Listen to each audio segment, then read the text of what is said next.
They told her she was too dark for the cameras, too dark for the magazines, too dark to ever be called beautiful. But sometimes, the very light they try to hide becomes the fire that lights the world.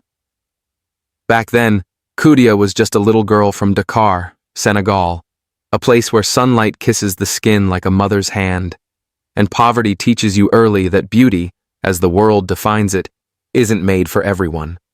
At 10, her classmates mocked her. At 13, they called her names that cut deeper than she could admit. Black Mama Africa, charcoal. Every night, she'd stare into the mirror and whisper, "Why would God give me this skin if no one loves it?" Yet in those same eyes burned something they couldn't see, a quiet flame that refused to die. By 15, she was ready to give up. The dream of being seen, of being accepted, felt impossible. Until the internet appeared, the same world that once laughed at her became her stage. Her first photos had no filters, no fancy lighting, just skin as dark as midnight and eyes that refused to apologize. People mocked, again. But somewhere in that noise, a few voices saw something different. Raw, unapologetic beauty. Then came the first like, then hundreds, then thousands. Someone called her Queen of the Dark. The name spread like wildfire, past borders, past judgment. The girl once laughed at had become a symbol for millions of black girls around the world. The day she walked her first runway in New York, the lights bounced off her skin like history finally shining back. No one dared call her too dark anymore. They just whispered, "She's stunning." And when Vogue placed her on its cover, Kudia didn't cry. She simply smiled, because she knew this victory wasn't just hers. It belonged to every little girl who had ever looked in the mirror and whispered, "I deserve to be loved too." Her story isn't just about modeling. It's proof that beauty doesn't come in shades. It comes from the courage to be seen. She was born on the outskirts of Dakar, in a small tin-roofed house where the noon sun turned everything gold, except poverty. Her mother sold fruit at the market. Her father was a builder whose calloused hands and scent of cement became the smell of love. Every afternoon she ran barefoot down the dusty road, laughing as if the world itself was made of sunlight. But the world grew less gentle as she did. At 8, she began hearing laughter behind her back. "She's too dark. Looks like she's been burned forever."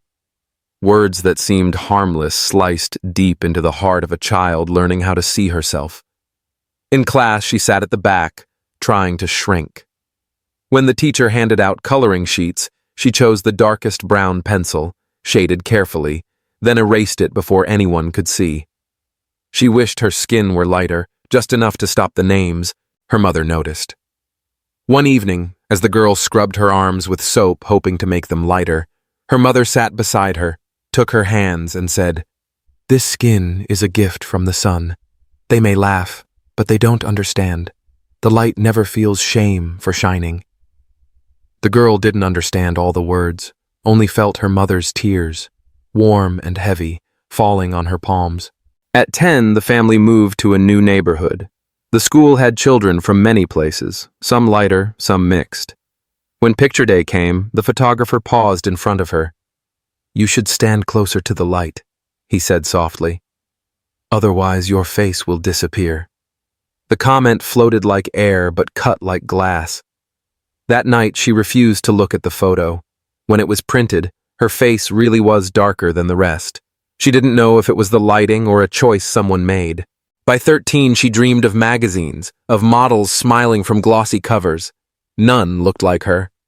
When she told a classmate about her dream, he burst out laughing. "You? Who'd take pictures of a girl that black?" The class laughed too.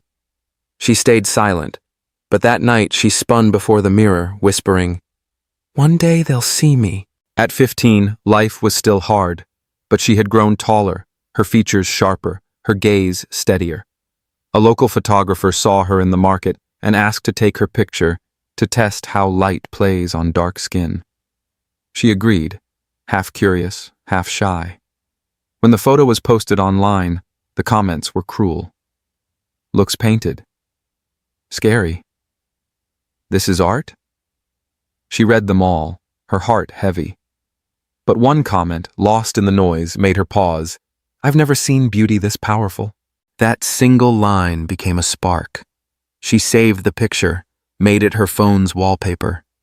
Each morning before helping her mother at the market, she looked at it and reminded herself, someone, somewhere, saw her differently. She kept going. Every weekend she posed again for that same photographer, not for money, but to learn not to fear her own reflection. She learned to love how light lived on dark skin, to smile even knowing others might sneer. One afternoon, the photographer showed her new shots. You know, he said, it's not the light that makes a picture beautiful. It's how your skin reflects it. She froze, quiet. For the first time, she believed maybe her mother was right. The light never feels shame for shining. From that day on, something inside her shifted. She no longer walked with her head down. When strangers stared, she smiled back. There was a quiet fire in her eyes that stopped laughter before it began. One morning, while helping her mother at the fruit stall, a group of art students paused. A young woman whispered, "Her skin looks like moonlight on midnight."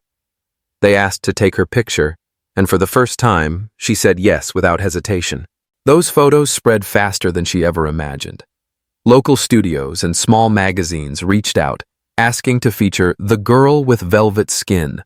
She was nervous, but her mother held her close and said, "If it feels too heavy, remember, you only need to be yourself." And so she went. Her first flight took her to a place beyond every dream, Paris. The city was colder than she imagined. Its lights glimmered on the Seine like stars fallen to earth. At her first casting, the line was long. When she entered, the room fell silent. A woman at the front looked her over. "Beautiful, but too dark," she murmured. The girl stood taller and replied softly, "If the light isn't enough, let me bring more with me." Laughter rippled, but in the eyes of the oldest judge at the table, something changed. Weeks later came the call. A fashion project called Shades of Freedom wanted her as its face. The shoot took place in an old warehouse, no flash, just daylight pouring through the windows. When she stood before the camera, the photographer said, "Don't pose, just breathe." And she did. In that moment, there was no laughter, no shame, no fear, only breath, light, and skin becoming one. That photo would later become a symbol. It wasn't about fashion. It was about freedom, about being seen without apology. When she saw her own image on the magazine cover, she didn't cry. She simply touched it and whispered, "Finally they see me." She returned home after 3 years, under the same golden Dakar sun. Her mother waited at the gate, small and smiling as if time had never touched her. Neighbors gathered, eager to see the girl who once hid from the camera now gracing magazine covers. She smiled, bowed slightly, and walked down the old dusty street, her mother's hand warm in hers. The houses looked the same, faded walls, rusted roofs, but she had changed. The next day, she spoke at her old school. When she entered the classroom, whispers floated through the air. At the back sat a little girl, skin darker than the rest, eyes lowered in quiet shame. She walked over, knelt beside her, and asked softly, "Do they ever tell you you're too dark?" The girl nodded. "I used to be you," she said gently. "But then I learned, the sun doesn't choose who to shine on. It just shines, and so do you." The girl looked up, eyes shimmering, and the whole room fell silent. That evening she went to the sea. Waves broke at her feet, moonlight shimmering across her skin. She closed her eyes and breathed deeply. Every cruel word, every wound was behind her now. She no longer needed to prove her worth. She simply wanted to live, fully, freely, as a woman carrying the light of the sun within her. On her desk, the first photo ever taken of her still stood. Beneath it, written in a delicate hand, "They said I was too dark to shine, but it is this darkness that makes the light so bright."